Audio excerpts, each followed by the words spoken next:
Here is a FPD smart TV, and if you have an issue with a black screen, I'm going to show you how to get you up and running without taking nothing apart.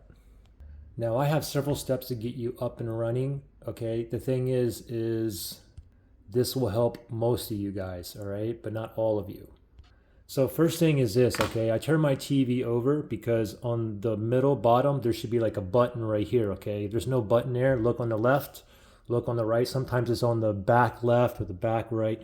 Anyway, mine is right here in the middle.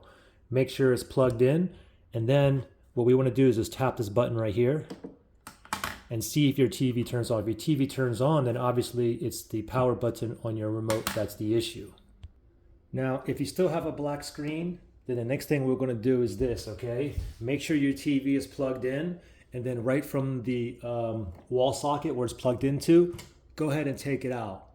Count to 30 seconds now. After 30 seconds, go ahead and plug it back in, and then turn your TV on. You can use this button, or you can use the power button on a remote, and see if the TV turns on.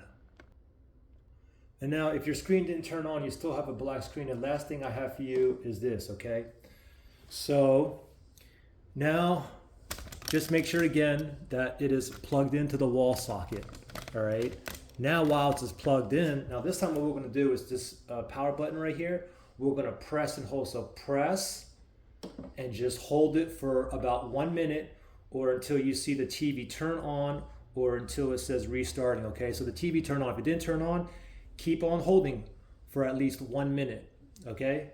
And after 1 minute, you can go ahead and let go. And if you still have a black screen, then try the first, second, third step again. Doesn't work, try it 4, 5, 6, 7 times. If it worked for you, give me a thumbs up. If it didn't, give me a thumbs down. We should see at least a 70%, maybe 65% thumbs up, all right? Good luck, guys.